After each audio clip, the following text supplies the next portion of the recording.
Bloomington, Indiana, March 18th, 1997. The night started like any other. Eva Langley, a 19-year-old art student, left work with a paper bag of paintbrushes and masking tape, her last ordinary routine. Hours later, that same paper bag sat torn open on her kitchen table, the masking tape unraveled, and Eva was gone. Her phone still charging, her door locked from the inside, her name printed across missing flyers that flooded the Indiana University campus. A community searched in desperation, but the trail went cold for 27 years. Then, decades later, a microscopic tray of DNA pulled from that torn paper bag shattered the silence and pointed investigators back to someone who had lived just steps away. What really happened in apartment 2B that night? Could the second, unidentified DNA trace mean there was more than one shadow in that hallway? Tell us, where are you watching from tonight? And what year do you think this case should have been solved? Subscribe, share, and hit the notification bell. Because in stories like this, every listener brings us one step closer to the truth. Bloomington, Indiana, March 18th, 1997. The kind of night that seemed to promise nothing more than routine. Just after 11, Kirkwood Avenue was nearly deserted, save for a few stragglers headed home and the faint glow of shop windows still stubbornly resisting sleep. Eva Langley stepped out of the craft store, letting the heavy glass door close behind her with a sigh. In one hand, she clutched a paper bag, a few paintbrushes, a roll of masking tape, the quiet tools of her art major's world. She was 19, but tonight she looked younger beneath the dim lights, her brown hair tucked under the familiar beige knit hat she wore even when it wasn't cold. Her path took her past the sample gates, arches standing silent over Indiana University's campus. She moved with purpose, her sneakers crunching lightly on gravel. There was comfort in the routine, the late shift at the store, the walk home, the anticipation of solitude in her small student apartment. 2B. She was used to navigating the empty streets, eyes quick to assess shadows, ears tuned to every passing car or distant shout. Inside the bag, the brushes clattered together. Eva's mind drifted, half on an unfinished canvas waiting at her desk, half on the late-night texts from friends she promised she'd answer later. Her world, though small, felt safe enough.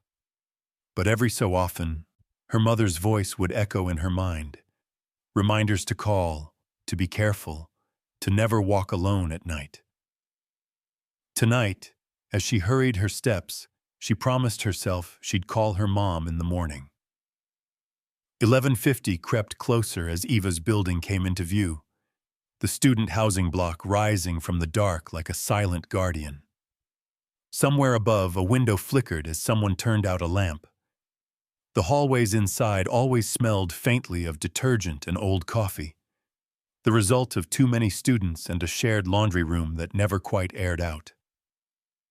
As Eva fit her key into the door, she barely noticed the scuff marks near the threshold or the light in the laundry room still shining. She stepped inside. Upstairs, a neighbor's music thumped through the ceiling. Across the hall, the click of a lock as someone retreated into their own bubble. She set her bag on the table, dropped her coat over a chair, and started to unpack. The silence felt different tonight.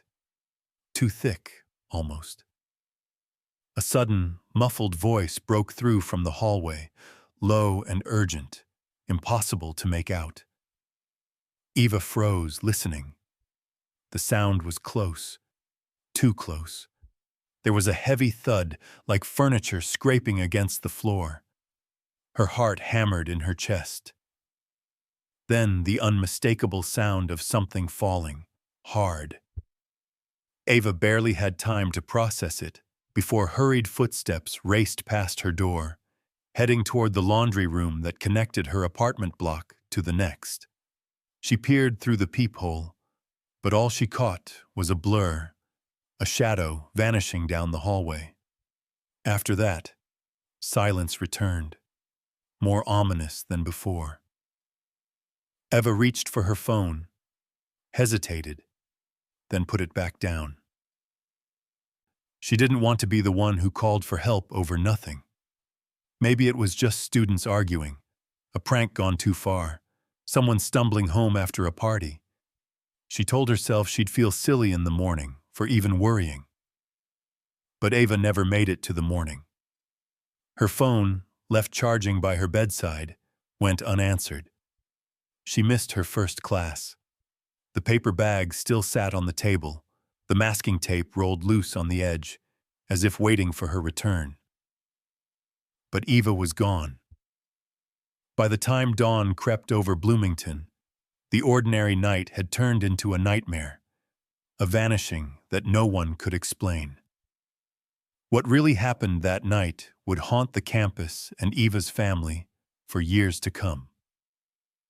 Eva Langley was, in many ways, the picture of a first-year art student, her world defined by charcoal sketches, camera film, and the hopeful clutter of half-finished projects.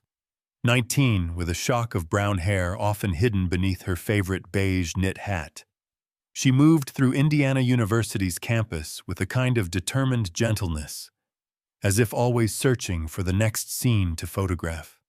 She lived alone in apartment 2B, a compact space filled with the hum of student life. Walls tacked with Polaroids, shelves crowded with art supplies, the floor often dusted with eraser shavings and specks of dried paint. Eva's mother, Ruth Langley, carried a different weight. Years of night shifts at a hospital in Martinsville had left her face lined, but her spirit unbroken. She was practical, resilient, and fiercely protective, qualities that shaped the long phone calls and careful advice she gave her daughter. Ruth's voice was often the last one Eva heard before she fell asleep. Distance was always present, a commute measured in miles and missed dinners, but the bond between them was unshakable. Then there was Caleb Langley, Eva's older brother. He was midway through his training with the National Guard, and even as he built a life defined by discipline and service, his protective streak toward his little sister never dulled. He texted often, checked in when he could, always offering reassurances or warnings about walking alone at night, about keeping an eye out for strangers, about never trusting the dark. Life in late 1990s Bloomington was a careful balance of independence and vigilance. The university town bustled by day, the streets alive with students, professors, and locals. By night, the energy shifted, crowds thinned, lights faded, and the campus became a patchwork of shadows and isolated pockets of activity. Most students walked home in groups when they could, trading stories of late-night classes and near misses with campus security. But for those like Eva, whose jobs and schedules kept them out past 11, there was little choice but to rely on instinct and routine. Apartment buildings like Eva's, with their dim back parking lots and interconnected laundry rooms, were a silent witness to these nightly migrations. The architecture itself, hallways that seemed to stretch forever, doors that rarely stayed open for long, offered both shelter and secrecy. Security cameras were rare, and most windows looked out onto empty lots or alleyways, their blinds always drawn. The shared laundry room was a crossroads. Students cycled through at all hours, sometimes meeting neighbors, more often passing strangers. Stories circulated about odd encounters, someone lingering by the machines after midnight, the flicker of a lighter near the vending machine, a figure in a maintenance uniform slipping quietly from one building to another. The rumors blurred together, rarely investigated, dismissed as products of overactive imagination or the residue of campus gossip. Into this landscape stepped Detective Mara Ellison, newly assigned to Bloomington's Missing Persons Unit. She was methodical, patient, and carried a reputation for noticing the details others overlooked. In the police station's fluorescent glare, she sifted through the first reports with a practiced eye, marking timelines, tracking receipts, noting the smallest discrepancies in witness statements. Her approach was steady, almost clinical, each fact weighed and logged, each theory tested against the cold reality of evidence. The days that followed Eva's disappearance would turn the rhythms of Bloomington upside down. Parents called with anxious voices, asking if their children were safe. Apartment managers posted new rules, tightening access to hallways and stairwells. Student forums buzzed with speculation and fear. Stories of a man always seen in the laundry room after midnight, echoing between bulletin boards and whispered conversations. The atmosphere grew tense, charged with the knowledge that the illusion of safety had been broken. Eva's absence became a ripple spreading through campus life. An empty seat in art class, a phone that never rang back, a door that stayed locked and silent. Her world, once so ordinary, now seemed haunted by questions no one could answer. The timeline of Eva Langley's final night became the backbone of the investigation. Each minute dissected, every movement weighed. The craft store's security logs showed her clocking out at 10:41 p.m., tired but unhurried, exchanging a polite nod with the shift manager before slipping into the cool March air. She cut through the familiar streets, her bag swinging at her side, mind replaying lists of assignments and ideas for her next canvas. The city's heartbeat slowed at this hour, traffic thinning to a whisper. A receipt, time-stamped 10:55 p.m., placed her at a small convenience store 3 blocks from her apartment. Security footage, grainy, the angles awkward, captured her standing at the counter, the paper bag in one hand, paying for a bottle of water and an extra roll of masking tape. She offered a brief smile to the clerk and stepped back onto the street, disappearing into the night's hush. From 11:12 to 11:27, Eva walked the stretch from Kirkwood to the Sample Gates and toward her apartment block. The streets were lined with old brick facades and faded lamplight, the kind of college town architecture that offered both charm and concealment. No one remembered seeing her after that. The sidewalks emptied. The wind picked up, scattering flyers and loose leaves past her feet. Inside her apartment building, the timeline blurred. Witnesses' memories diverged, colored by the late hour and the banality of routine. Upstairs, a male student recalled hearing a sharp crash at exactly 11:50, something heavy hitting the floor, jarring enough to make him pause his video game. He hesitated at his door, but saw nothing.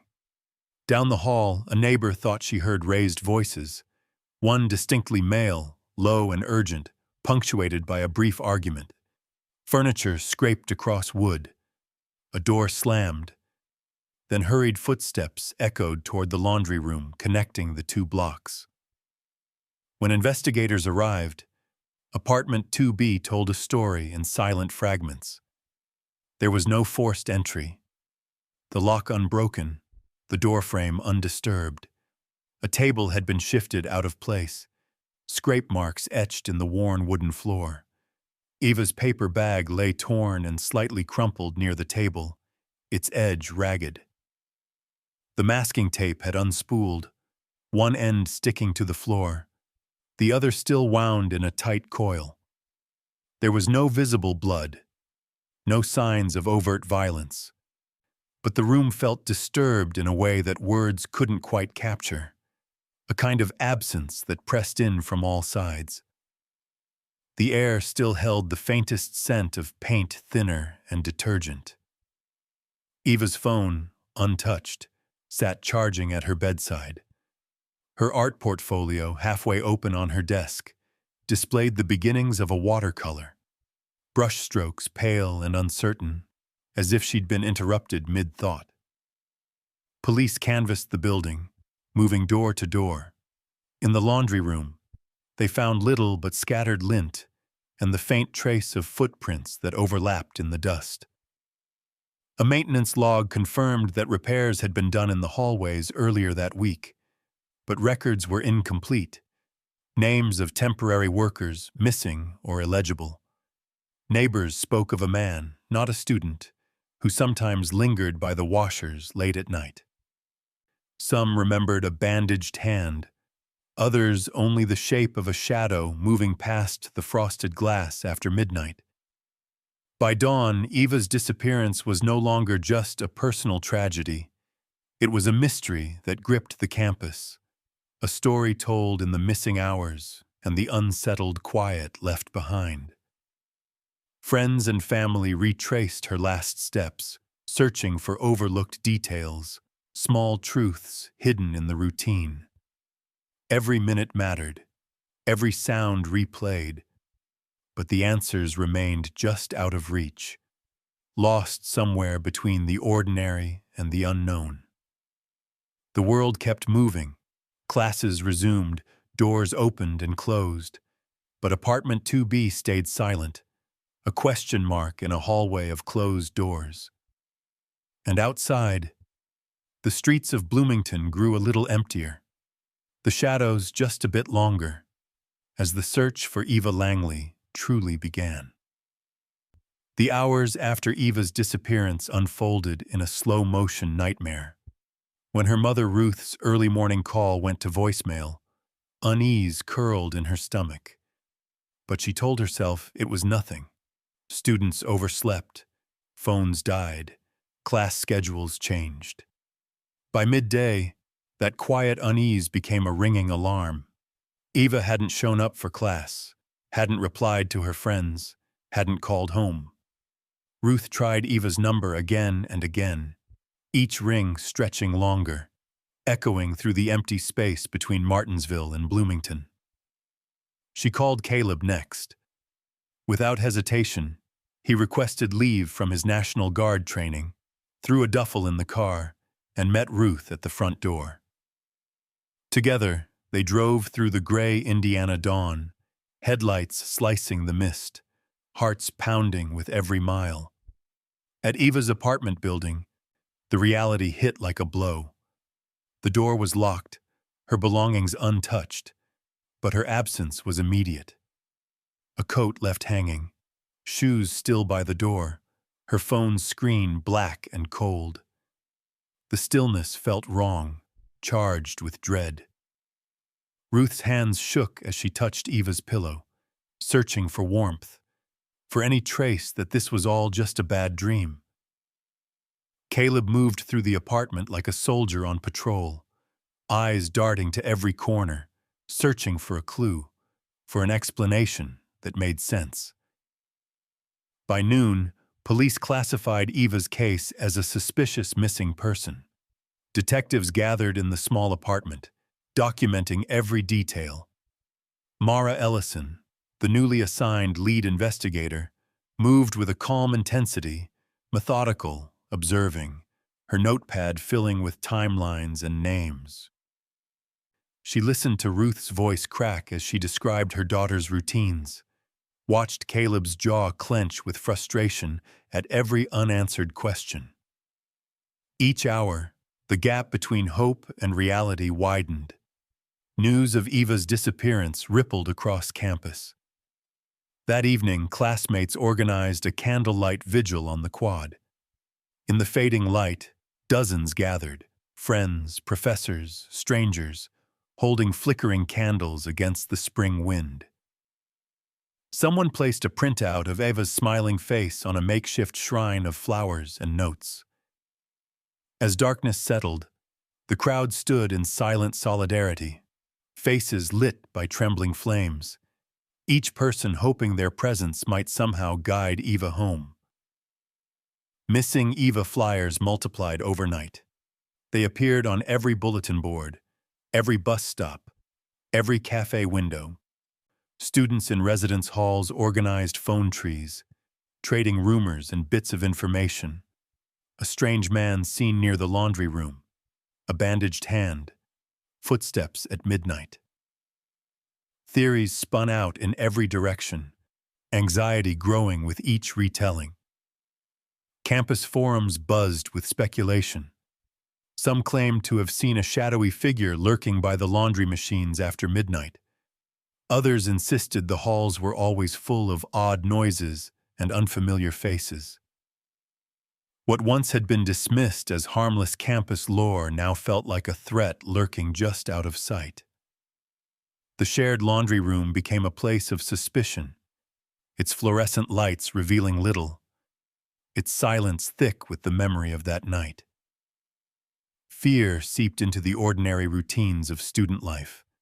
Apartment managers doubled down on security, posting new signs about keeping doors locked and reporting any strange behavior. Students, who once walked alone without a second thought, began traveling in packs, eyes flicking to every shadow, every stranger. Late-night study sessions ended earlier. Doors slammed a little faster. The campus, once bustling and carefree, grew tense and cautious. For Ruth and Caleb, time lost meaning. Each minute stretched endlessly as they waited for news, for any word from Eva. They lingered in her apartment, reading old notes, scrolling through her call log, replaying voicemails just to hear her voice again. The apartment filled with friends bearing food, officers with questions, and neighbors with nervous sympathy. Yet nothing filled the space where Eva belonged. The silence that followed was not the absence of sound, but the presence of uncertainty, sharp, consuming, and impossible to ignore. Bloomington, wrapped in its usual routines, now pulsed with an undercurrent of quiet fear. In the days after Eva vanished, panic spread like a shadow, touching everyone who knew her, and even those who didn't. A community that had always felt safe now realized just how fragile that sense of safety truly was. In the first days after Eva's disappearance, the investigation pulsed with a sense of urgency. Detective Mara Ellison, dogged and meticulous, took command of the case. She reconstructed Eva's movements, starting with the receipts found in her purse.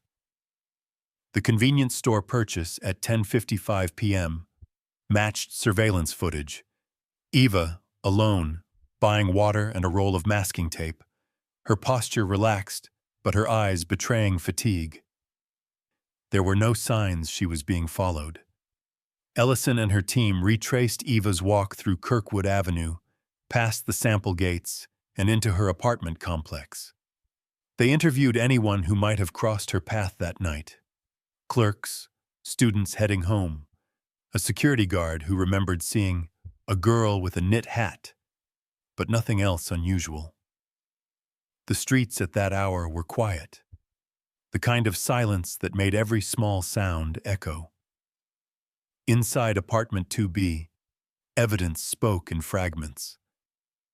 The torn paper bag on the floor on what was bagged and sent to the lab, its jagged edge holding microscopic clues.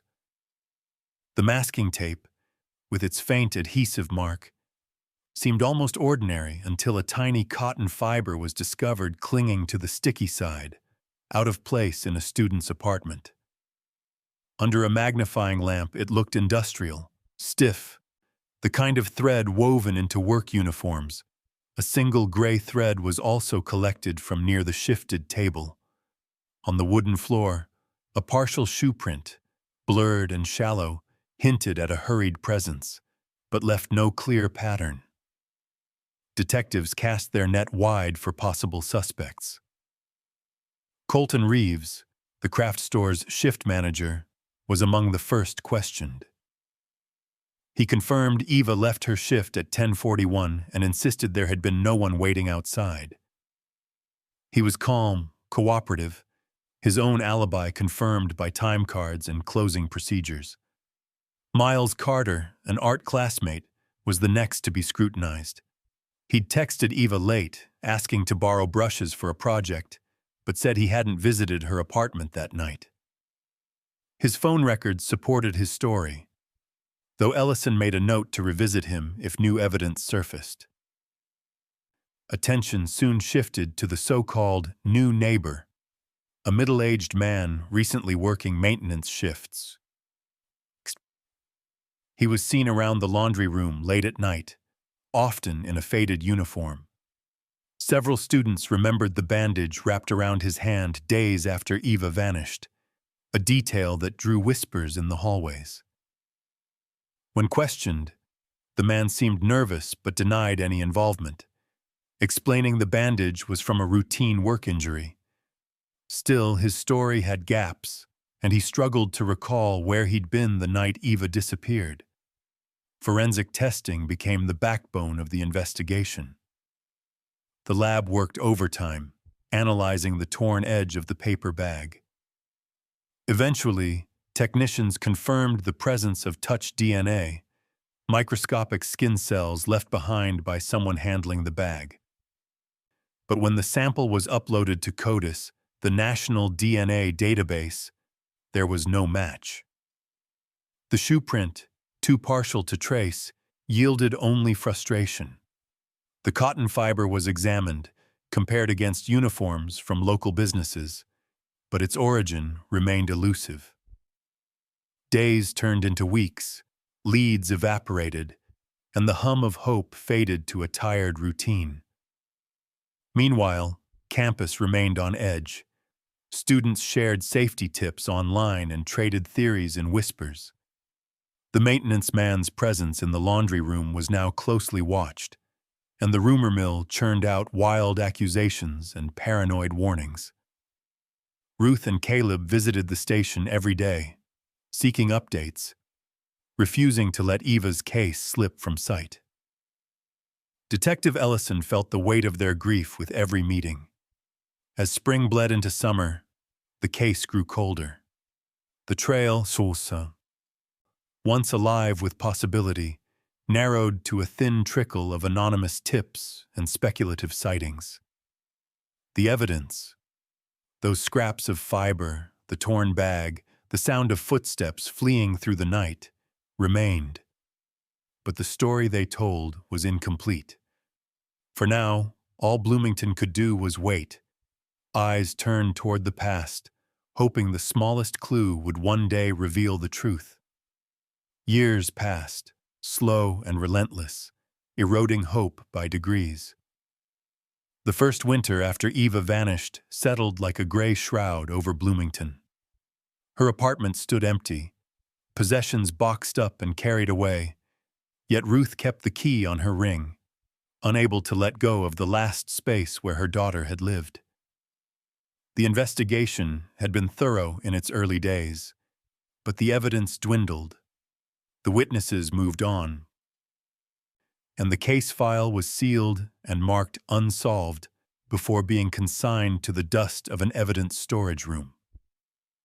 Detective Mara Ellison, once a constant presence in the Langley family's lives, was transferred out of the missing persons unit. She took with her the frustration of a story unfinished, a puzzle with pieces that didn't quite fit, shadows that clung to memory long after she'd left the squad room.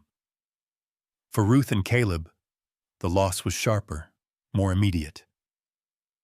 The world around them pressed forward, but they found themselves trapped in a repeating loop, each anniversary of Eva's disappearance reopening wounds that never healed. Every March, Ruth wrote a letter to the department. They were polite, steady, never angry.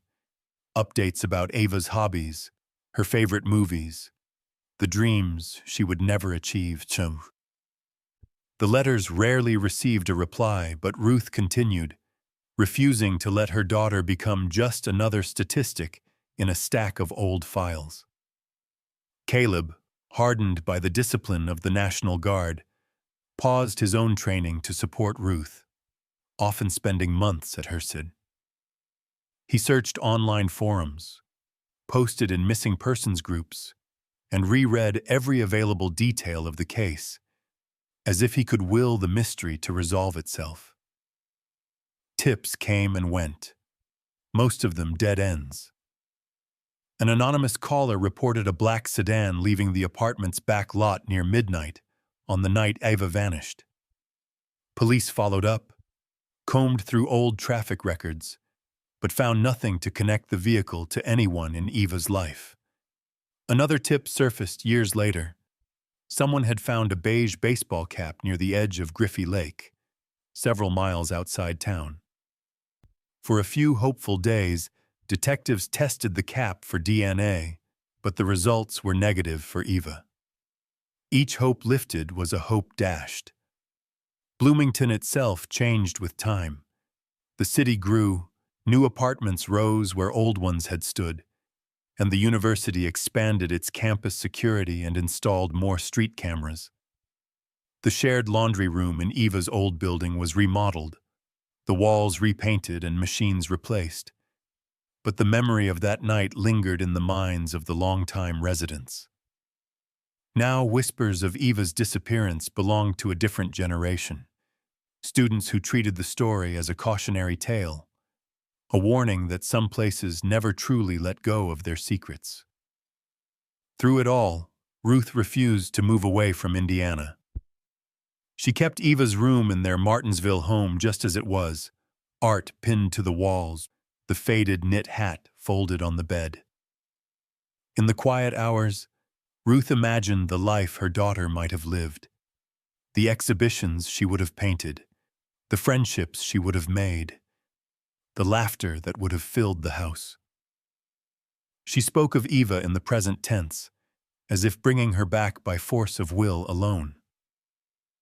Detective Ellison eventually returned to Bloomington, this time as part of the cold case unit. Age had made her slower, but her mind was as sharp as ever. Sometimes she'd find herself alone in the file room, Eva's case box on her lap, sifting through old photographs and lab reports. She wondered what had been missed, what clue lay waiting for a new set of eyes and a spark of luck. She knew, as Ruth and Caleb did, that time did not heal all wounds. Some it simply preserved, waiting for the world to remember. And so, for nearly 2 decades, the silence stretched.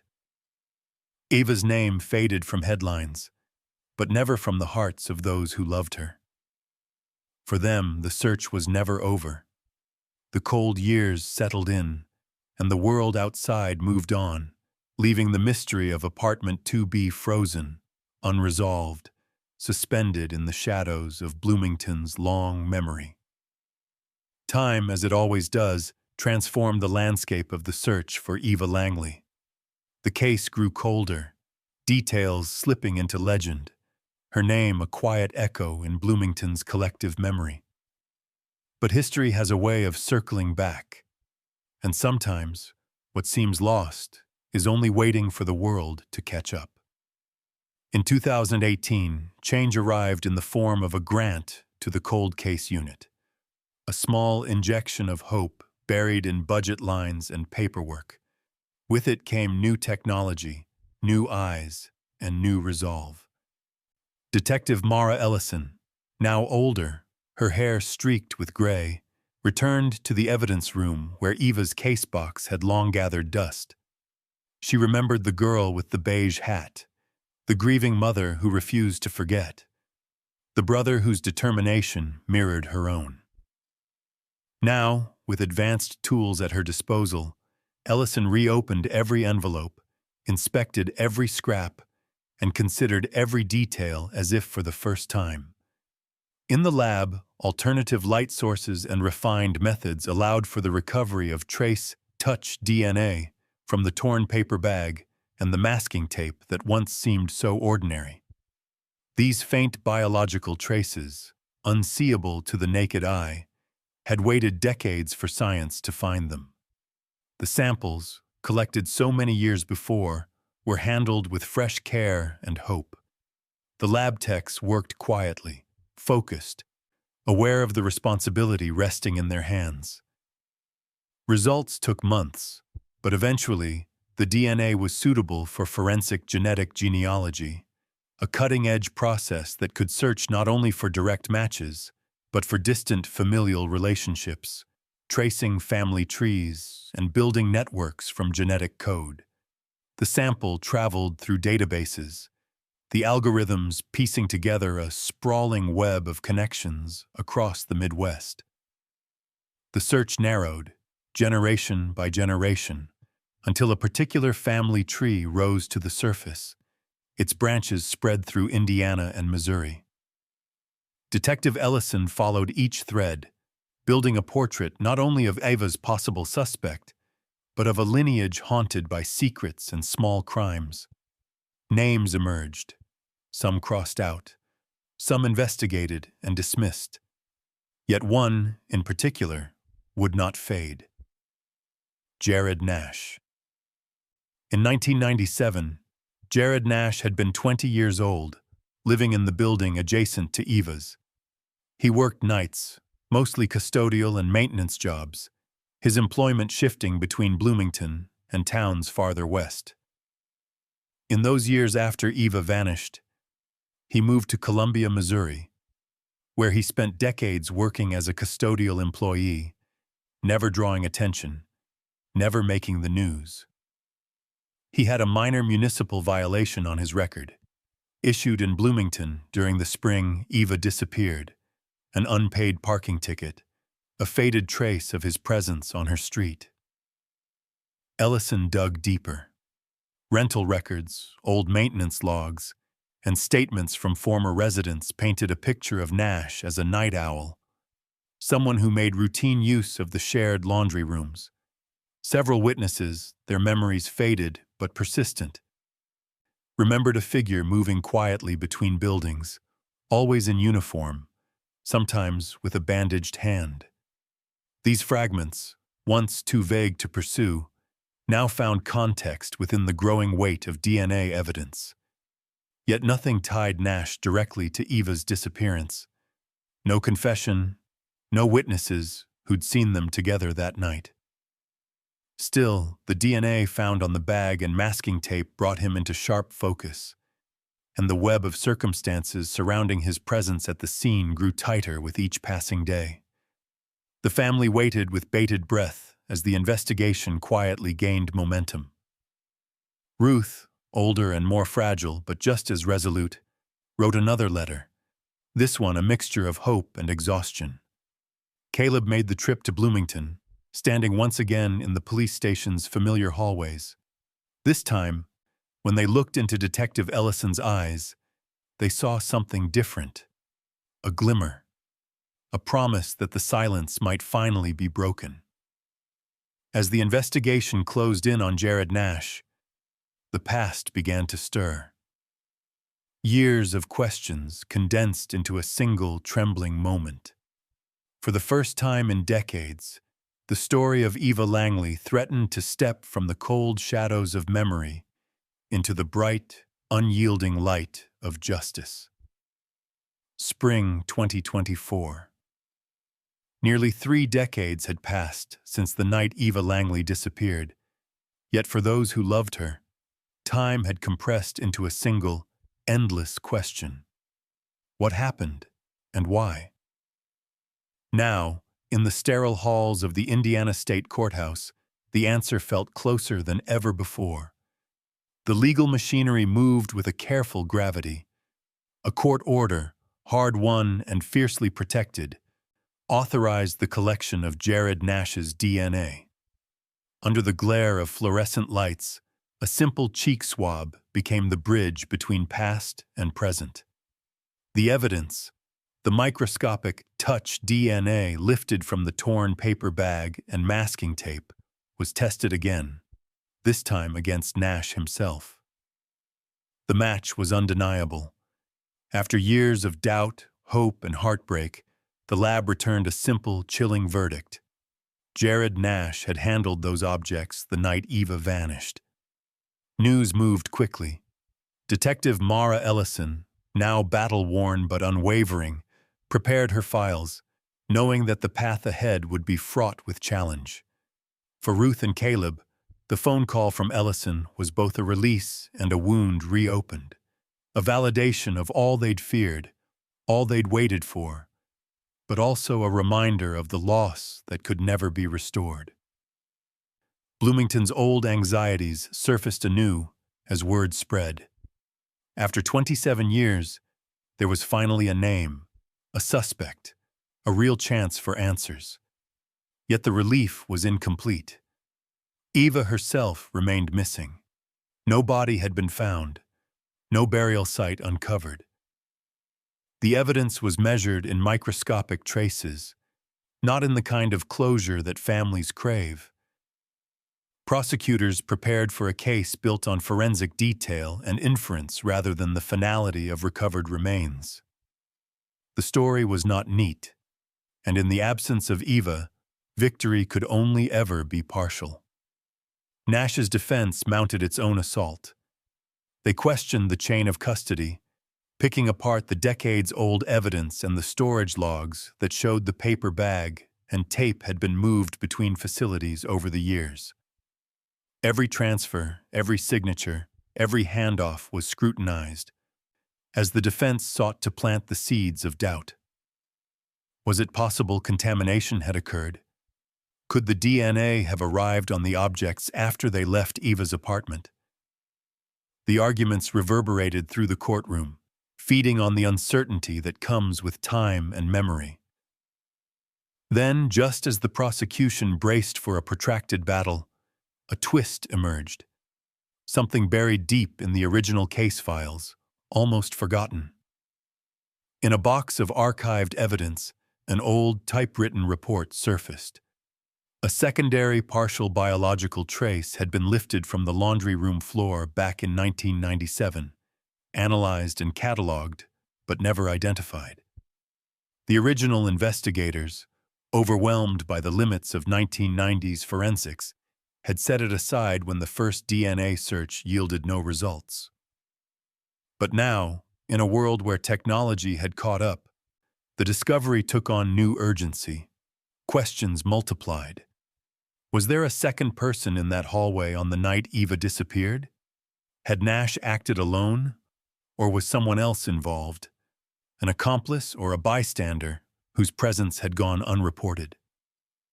The prosecution scrambled to locate and retest the old sample, now degraded by time but still offering a thread to unravel. Outside the courthouse, the public watched with restless curiosity. News crews parked in the lot. Students posted updates on forums, and the Langley family's grief was thrust once again into the spotlight. In a community that had spent years learning to live with uncertainty, the possibility of another unknown figure, a second shadow in the hallway, rekindled all the old fears. Through it all, Ruth and Caleb endured. They attended hearings, sat in the gallery, and clung to each other as the case took on new complexity. For them, justice was never about vengeance or spectacle. It was about truth, about bringing Eva home, about finally lifting the weight of unanswered questions. And so, as spring unfolded, the case that had haunted Bloomington for a generation moved into its final act, uncertain, unresolved, but for the first time, undeniably alive. In the glare of cameras and under the gaze of a community starved for resolution, the trial of Jared Nash began to take shape. For weeks, the courthouse buzzed with energy, lawyers and reporters brushing shoulders in corridors, old friends exchanging rumors outside the courtroom doors. Bloomington, once haunted by whispers, now echoed with debate and speculation. Every detail from 1997 resurfaced, examined in the harsh light of justice delayed.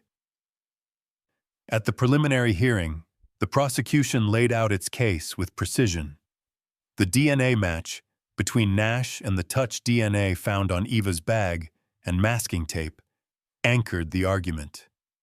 So did witness testimony, recalling a heated argument near 11:50 p.m. The sound of furniture dragged, and the memory of footsteps fleeing toward the laundry room. Apartment logs, maintenance schedules, even Nash's old traffic violation. Each piece of evidence was offered as another thread tying him to that night and that place. Prosecutors charged Nash with kidnapping, unlawful confinement, and aggravated assault, leaving the specter of a homicide charge hanging over every session. No body had ever been found, but the absence itself became part of the case, a chilling silence that spoke as loudly as any forensic report. The press seized on every detail. Local headlines blared, "Bloomington, 1997, arrest made after 27 years." News anchors recounted the story for a new generation, detailing the decades of pain, the search for Eva, the breakthroughs in DNA science. The public devoured the story, some relieved, some skeptical, many unwilling to accept closure without answers to the case's deepest mysteries. For the Langley family, the attention was both a comfort and a burden. Ruth sat quietly in the courtroom each day, Caleb at her side, both steeled by years of disappointment. Their hope was stubborn, as it had always been. But the trial's twists reopened wounds they'd spent decades trying to heal. Just as the prosecution seemed to have built an airtight case, a new revelation broke the narrative open. The crime lab, with its new resources and technology, finally managed to recover a microscopic adhesive particle from the old masking tape, evidence that had been overlooked for years. This time, under powerful microscopes, they found a single industrial cotton fiber embedded in the glue, perfectly preserved. The texture and weave were distinctive, matching maintenance uniforms from a local company that had dissolved in 1999. Investigators dug up old employment logs. Alongside Nash's name, another appeared, a subcontracted maintenance worker, scheduled for a night shift in Eva's building during the week she disappeared. The implications were immediate and profound. Had there always been more than one shadow in that hallway? Was Nash working alone, or was his alleged accomplice the final missing piece in a decades-old puzzle? The prosecution adjusted its strategy. They presented the fiber as proof of a second presence, of planning or collusion, rather than a solitary crime. The defense, seizing on the ambiguity, argued that the evidence pointed to nothing more than the chaos of student life. A shared laundry room, uniforms worn by dozens, contamination always possible. Outside the courtroom, public debate intensified. The theory of a second person captured imaginations and reignited old fears. Online forums lit up with speculation. Amateur sleuths combed through old news clippings, searching for forgotten faces, possible motives, alternative endings. In Bloomington's coffee shops and dormitories, students traded theories late into the night, their voices mingling with the campus wind. In the end, the case against Nash would be shaped as much by what was missing as by what had been found. Eva's absence haunted every proceeding. The lingering question of the second figure, never seen, never named, kept the mystery alive and the community on edge. For the first time in years, the story of Eva Langley no longer felt like a memory gone cold. Instead, it pulsed with urgency. A call to anyone still listening, still searching, still hoping for the truth to finally, completely come to light.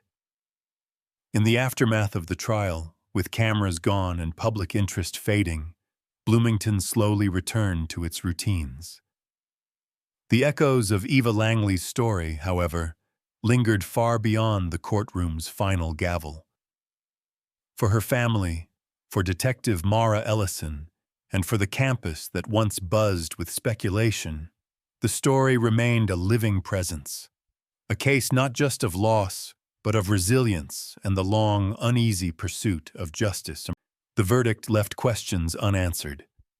Jared Nash was found guilty on multiple counts, but without a body, the full truth about Eva's fate could never be fully claimed. The courtroom, often a place of sharp answers and clear resolutions, in this case became a site of compromise. Prosecutors stood by their work, convinced the evidence told as much of the truth as could ever be known. The defense protested the conviction, arguing the evidence was circumstantial, time-worn, and uncertain. Yet for those who knew Eva best, the outcome mattered less than the acknowledgement that she had not been forgotten. News stories eventually shifted, but in the Langley home, Eva's memory remained vivid.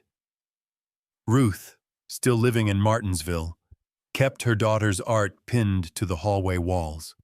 Each piece, unfinished sketches, bold strokes of watercolor, notes jotted in margins, became both a window and a wound. Caleb, forever shaped by those years of waiting, pressed on with his life, but found ways to carry his sister's spirit with him, sometimes volunteering at missing persons organizations, sometimes speaking quietly to families still searching for answers. Detective Ellison, too, was changed. She had spent decades hunting shadows, weighing evidence, and now, in the quieter twilight of her career, she understood more than ever the fragility of justice and the persistence of memory. Sometimes, late at night, she found herself paging through Eva's case file, touching the worn paper and faded photographs, reflecting on the years lost and the lessons gained. She knew there were countless other stories like Eva's, stories waiting for a new breakthrough, for a world willing to remember.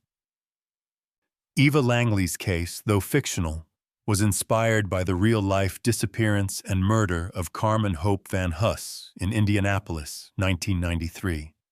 The parallels, an argument late at night, a student's apartment, a torn paper bag, and the tiny, almost invisible clues that would someday reopen a cold case, reminded all who listened that truth can survive, hidden in the smallest trace, waiting for the right hands to uncover it.